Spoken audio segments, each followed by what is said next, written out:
মেয়েদের মাথার চুল বিক্রি করা যায় যাচ্ছে কিনা? প্রিয় মা, প্রিয় বোন, এই জায়গাটায় আপনারা অনেকেই ভুল করে থাকেন।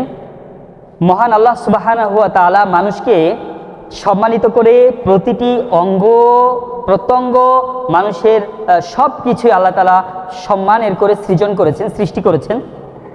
কোনো কিছুই বেচার না, কোনো কিছুই বিক্রি করা যাবে না।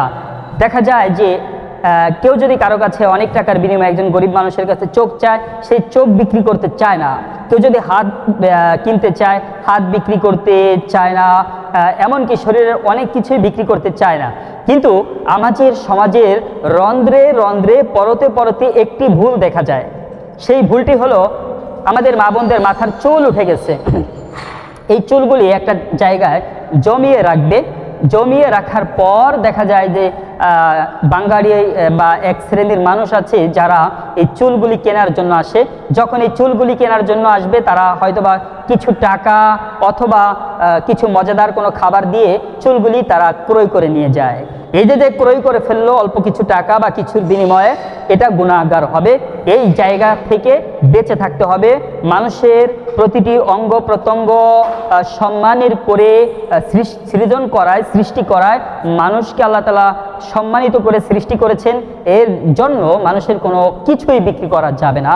মানুষ কোনো কিছুই তার শরীরের বিক্রি করতে পারবে না, বৈধ নয়, বিক্রি করা জায়েজ নেই। তো সেই জায়গা থেকে প্রিয় বোন, আপনাদেরকে বলছি, আপনারা আপনাদের শরীরের মাথার যে চুল আছে, এই চুল বিক্রি করতে পারবেন না। আপনাদের মাথার চুল বিক্রি করা জায়েজ নেই। কিন্তু এই জায়গায় চরম ও পরম পর্যায়ে আমরা দেখতে পাই অনেকেই ভুল করে থাকে। অল্প অল্প কিছু টাকার বিনিময়ে চুলগুলি তারা বিক্রি করে দিচ্ছে। এখন এই চুল বিক্রি করা থেকে বেঁচে থাকতে হবে। চুল বিক্রি করা অপরাধ, গুনাহ, এটা বিক্রি করা যাবে না।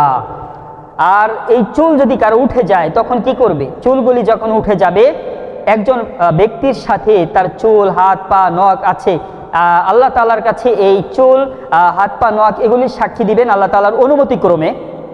তবে কোনো ব্যক্তির যদি চুল উঠে গেছে, কোনো মহিলার, নারীর যদি চুল উঠে যায়, তখন ওই নারী তার চুলগুলি একটি জায়গায় জমাবে।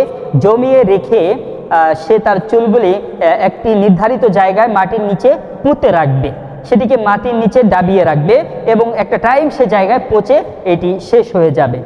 এটিকে জানালা দিয়ে, দরজা দিয়ে ছুঁড়ে ফেলে এখানে সেখানে নোংরাও করা যাবে না, এটি ছুঁড়ে ফেলে দেওয়া যাবে না, আবার এটিকে বিক্রিও করা যাবে না। কেননা আমরা জানি ব্ল্যাক ম্যাজিক, কালো জাদু যদি কখনো কেউ করে থাকে, তখন চুলের প্রয়োজন হয় অনেক সময়।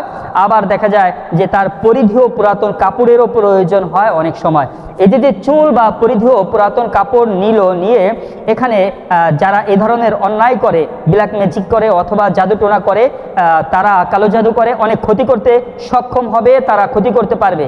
এই জায়গা থেকে পুরাতন কাপড়কেও নির্ধারিত একটি জায়গায় পুঁতে রাখা, ফেলে দেওয়া, যাতে করে কেউ না পায়। সেই সাথে সাথে মাথার চুলটাকেও নির্ধারিত একটি ভালো পরিচ্ছন্ন জায়গায় পুঁতে রাখা।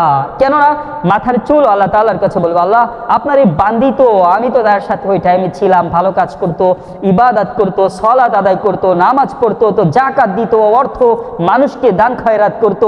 এই যে আল্লাহ তাআলার কাছে সুপারিশ করার সুযোগ পেয়ে সুপারিশ করবে।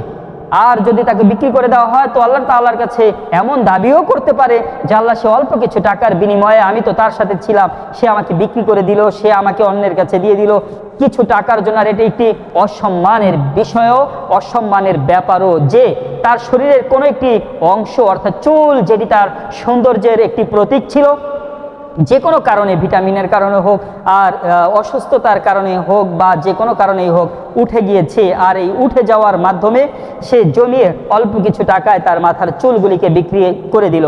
এটি আসলে কল্পনা করলেও, সে যদি না বুঝে করে একটি ব্যাপার, আর যদি সে কল্পনা করে দেখে যে আসলেই কি ন্যায় কি অন্যায়, এটি অন্যায়, নিছক অন্যায় এবং এটি একটি লজ্জাজনক বিষয়, ব্যাপার, এটি কারো কাছে বলাও যায় না।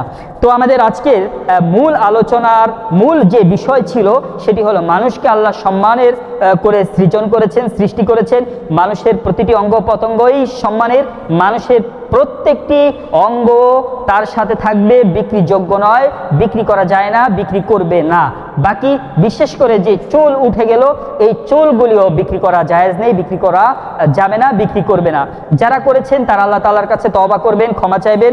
আর বাকি এই মাসআলাটা আপনারা সমাজে ছড়িয়ে দিবেন, জানিয়ে দিবেন, যাতে করে আপনার কোনো বোন, আপনার কোনো প্রতিবেশী কেউ যেন এই সাথে লিপ্ত না হয়, জড়িত না হয়। আল্লাহ তাআলা বুঝার তৌফিক দান করুন, বেঁচে থাকার তৌফিক দান করুন। আসসালামু আলাইকুম ওয়া রাহমাতুল্লাহি ওয়া বারাকাতুহু।